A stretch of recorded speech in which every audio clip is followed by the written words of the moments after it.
Hablaremos de Catalina la Grande y Sergei Saltykov. Catalina la Grande, emperatriz de Rusia, de larga fama.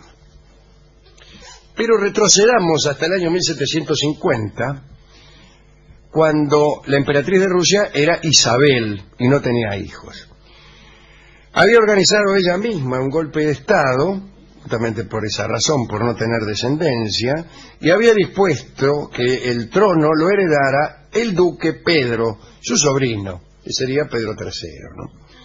A Pedro lo habían casado con Catalina, una princesa alemana.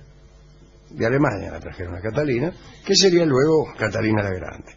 Isabel quería que esa unión diera frutos velozmente para que la línea dinástica se perpetuara. Pero había un problema. Catalina permanecía virgen y el duque Pedro no parecía interesado en amarla. Había varios problemas que le impedían a Pedro llevar a buen puerto sus afanes. Primero tenía un problema físico, el amigo Pedro. Después, estaba loco.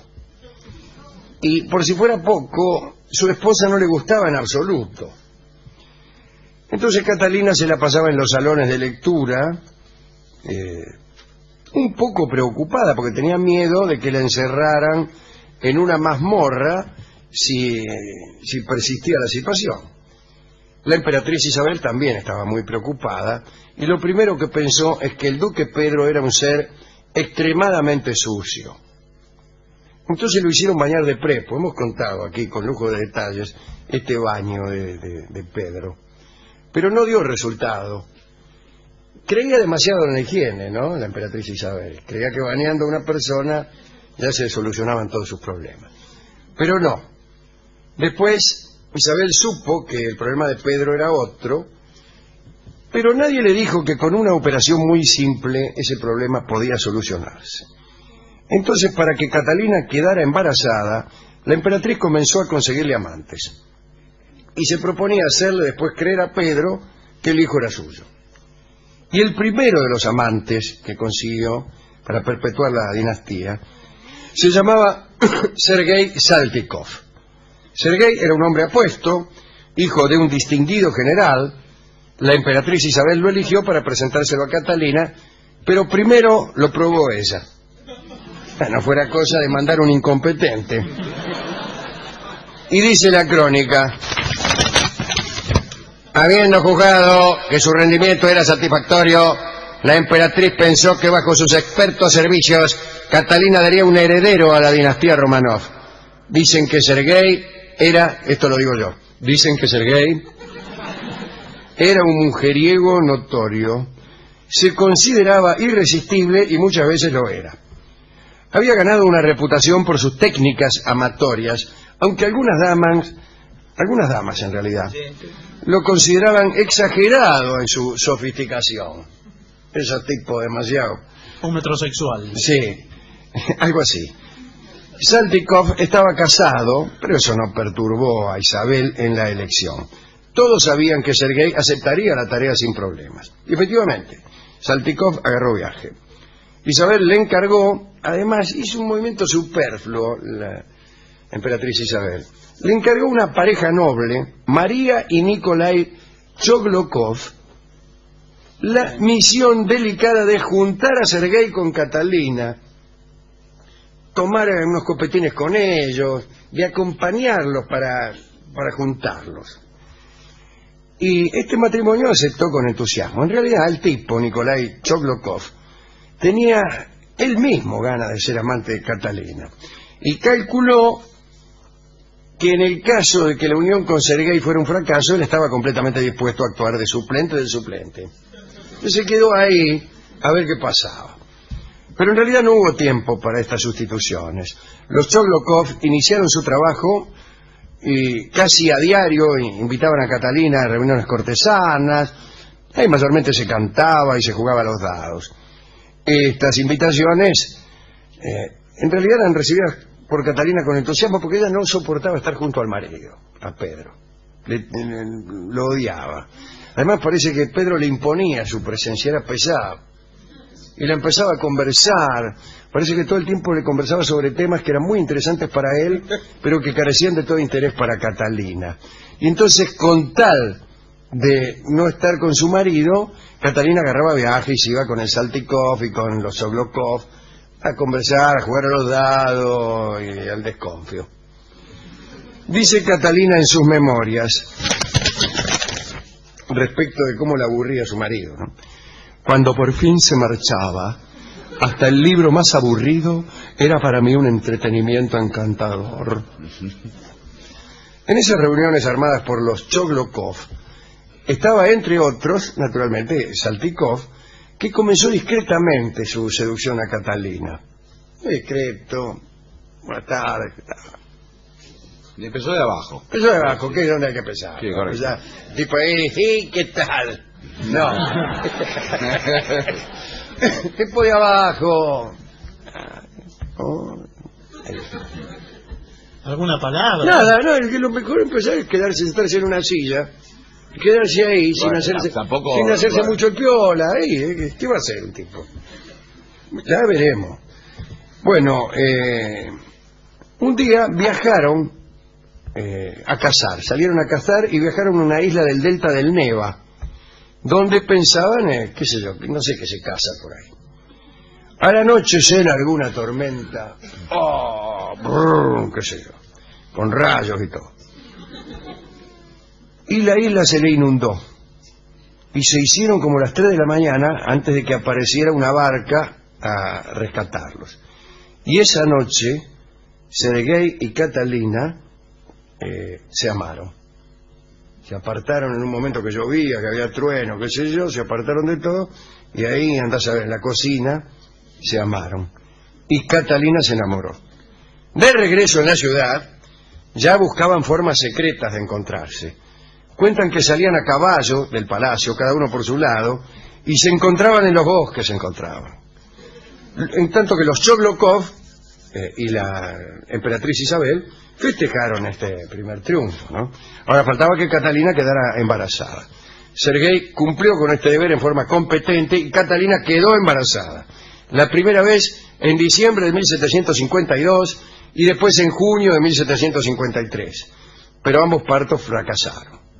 Algunos dicen que tal vez Sergei era sifilítico y esa podía ser la causa de los embarazos truncos. Sea cual fuere la razón, el plan concebido por Isabel iba a terminar muy mal. Sin haber podido darle hijos y cansado ya de estar con la misma mujer, Sergei volvió a andar con sus antiguas amantes. No le importaba herir a Catalina, pero eso sí tenía un poco de miedo a la emperatriz Isabel. Entonces armó su retirada del siguiente modo.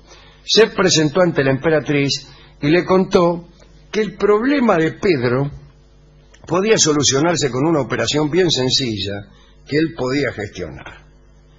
De ese modo, si Pedro se recuperaba, ya no haría falta su presencia junto a Catalina. Y la emperatriz Isabel aceptó que Sergei mismo planeara la operación.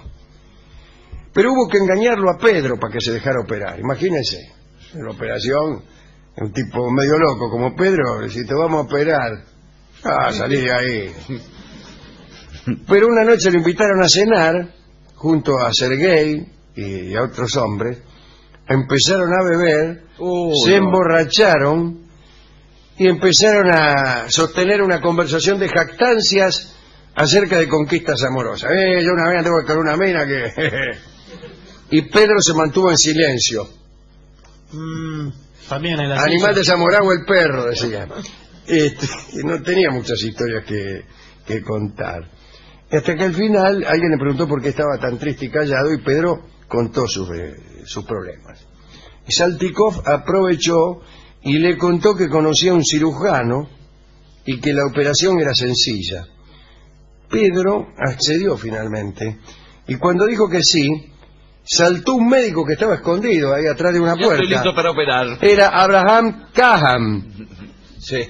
Este era el nombre, de apellido era Boerhaave, era un holandés, profesor de anatomía y fisiología en San Petersburgo. Bueno, lo agarraron entre 4 a Pedro, que estaba medio mamado, y la operación fue exitosa. Muy bien. Lo Ahí operaron nomás. exitosamente, ahí nomás. Y el prequirúrgico, Lo todo circuncidaron al tipo, ahí nomás. Tiempo más tarde, Pedro hizo valer sus derechos conyugales. Catalina no tuvo más remedio que acceder con total asco porque lo detestaba. La unión tuvo éxito y entonces el futuro emperador Pablo I nació en septiembre de 1754.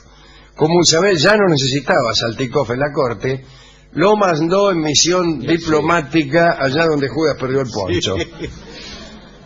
Y entonces Catalina ya no tuvo necesidad de que le impusieran amantes, pero empezó a buscarlos ella sola, por puro placer.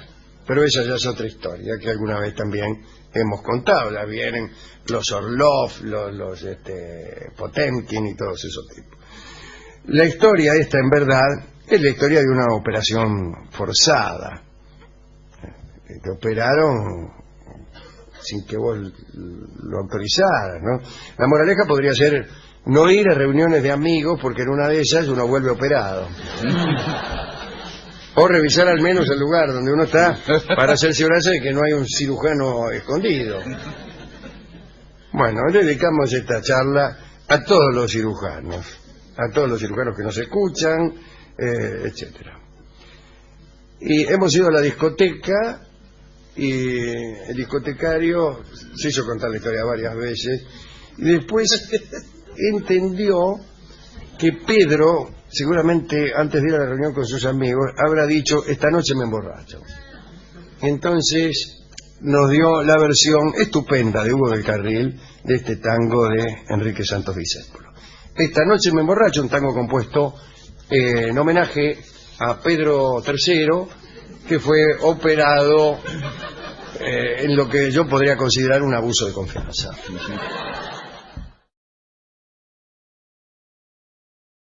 Y el duque Pedro no parecía interesado en amarla. Había varios problemas que le impedían a Pedro llevar a buen puerto sus afanes. Primero tenía un problema físico, el amigo Pedro. Después, estaba loco. Y por si fuera poco, y no tenía hijos.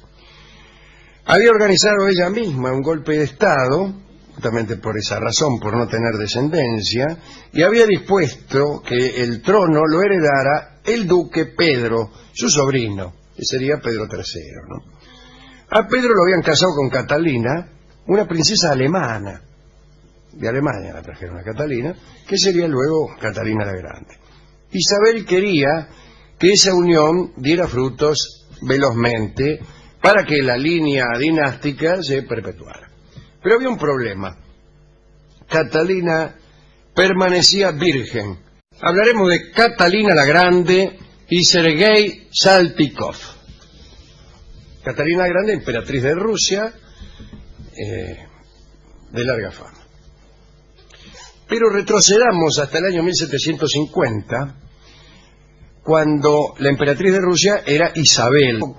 Su esposa no le gustaba en absoluto.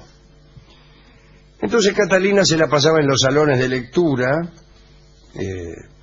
un poco preocupada porque tenía miedo de que la encerraran en una mazmorra si persistía la situación.